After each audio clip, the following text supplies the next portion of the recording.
बिस्मिल्लाहिर्रहमानिर्रहीम। नाज़रीन अस्सलाम वालेकुम। नाज़रीन, मुल्क में जिस तरह आपको पता है इंतखाबात हुए, इलेक्शन कमीशन ने जो जिन लोगों ने भी इंतखाबात में हिस्सा लिया और वो कामयाब हुए, उनको उनकी नोटिफिकेशन भी हो चुकी है और अभी जो मरहला है वो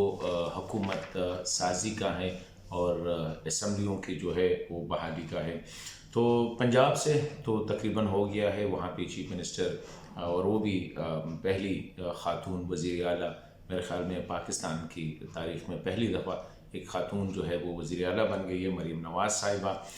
असम्बली ने हल भी लिया, सिंध में भी तकरीबन मुकम्मल हो गया, वहाँ पे मुराद अली शाह साहब जो है वो तीसरी दफ़ा के लिए वज़ीर आला बने। तो अभी मरकज़ में भी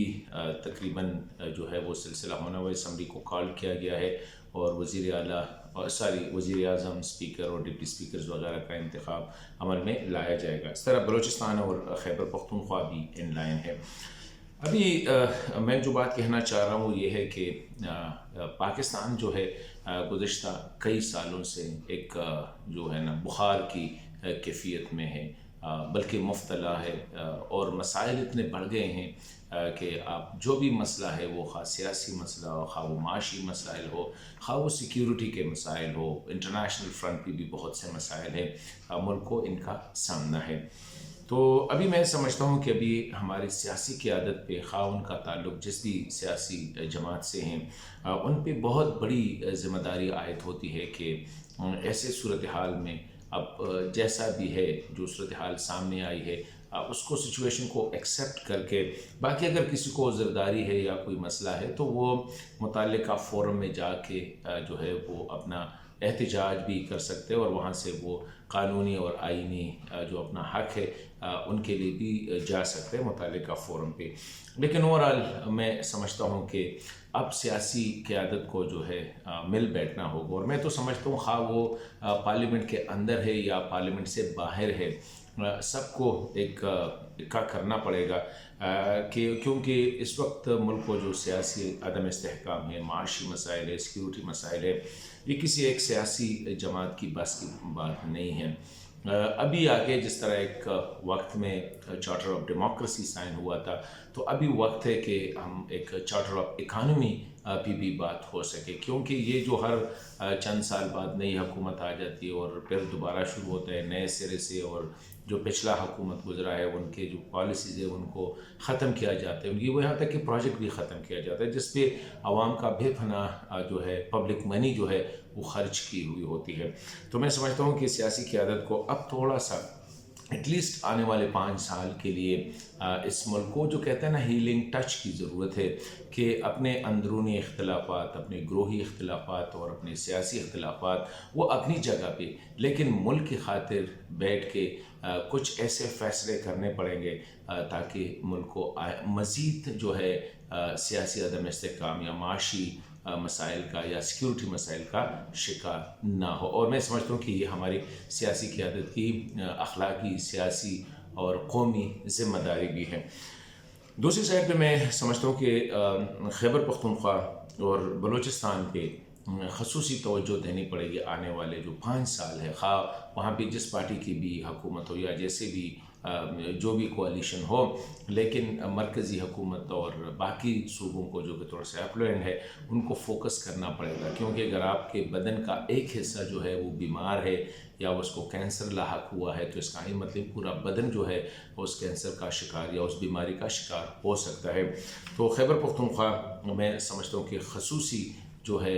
उसका मुतहम्मिल है, फोकस का मुतहम्मिल है कि वहाँ पे दी जाए, वहाँ पे लोगों में और ख़ुसूसन नौजवानों में जो मायूसी छाई हुई है उसको एड्रेस करना पड़ेगा। वहाँ पे माशी वसाइल पैदा करने पड़ेंगे, लोगों को रोज़गार जो है ख़ासकर जवानों को रोज़गार के मौके बढ़ाने पड़ेंगे, और वहाँ पे जो सिक्योरिटी की जो सिचुएशन है वो सब ने मिल बैठ के उसको एड्रेस करना होगा। खा उनका सियासी हल निकालना हो, खा उनका समाजी हल निकालना हो, खा उनका सिक्योरिटी के ज़रिए हल निकालना हो, लेकिन बैठना पड़ेगा सबको। ये नहीं है कि ये जी जो भी हुकूमत वहाँ पे आ गई वो जाने और उनका काम जाने, इस तरह नहीं चलेगा। क्योंकि अगर एक सूबे में, खा वो बलूचिस्तान है, खा वो खैबर पख्तूनख्वा, वो जो भी एक सूबा हो, अगर वहाँ पे हालात ठीक नहीं है تو اس کا اثر جو ہے پورے ملک پہ ہوگا. ان کی جو امیج ہے اور ان کا جو تاثر جائے گا باہر وہ یہی جائے گا کہ پاکستان میں یہ صورتحال ہے. تو میں سمجھتا ہوں کہ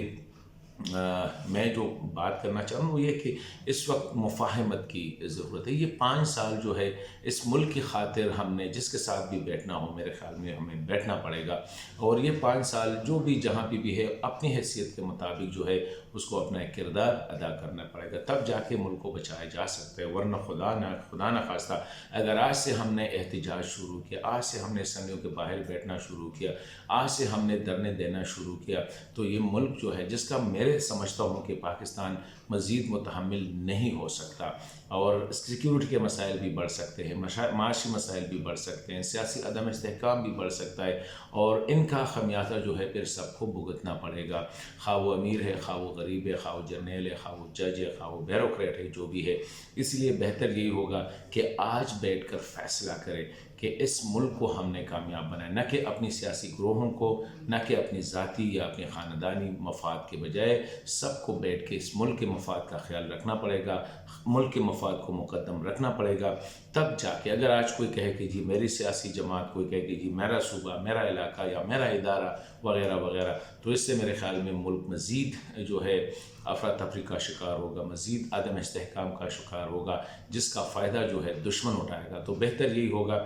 کہ آنے والے 5 سال جو ہے ہر کوئی اس ملک کی خاطر قربان کرے, اور پھر آگے دیکھیں گے ایک دفعہ ملک ترقی کرے, ایک دفعہ سیاسی استحکام آ جائے, ایک دفعہ معاشی استحکام آ جائے, ایک دفعہ سیکیورٹی کی حالات ٹھیک ہو جائے, تو میں سمجھتا ہوں پھر آگے جو کرنا ہو سیاست بھی چلے گی اور امارت بھی چلے گی, وزارت بھی چلے گی, ساری چیزیں چلتی رہے گی. لیکن اس کے لیے ضروری ہے کہ ملک جو ہے یہ اس کو یہ جو مختلف جو عدم استحکام کا شکار ہے, معاشی بدحالی کا شکار ہے, سیاسی افراتفری کا شکار ہے, اس سے نکالنا پڑے گا. تو میں سمجھتا ہوں کہ یہ ایک, اور اس کی سب سے بڑی جو ذمہ داری ہے وہ ہماری سیاسی قیادت پہ عائد ہوتی ہے, خواہ وہ مذہبی ہے, خواہ وہ غیر مذہبی, خواہ وہ جو بھی ہے, سب پہ یہی ذمہ داری عائد ہوتی ہے کہ مل بیٹھ کے مفاہمت کے ذریعے ایسا راستہ نکالے تاکہ ملک آگے بڑھے.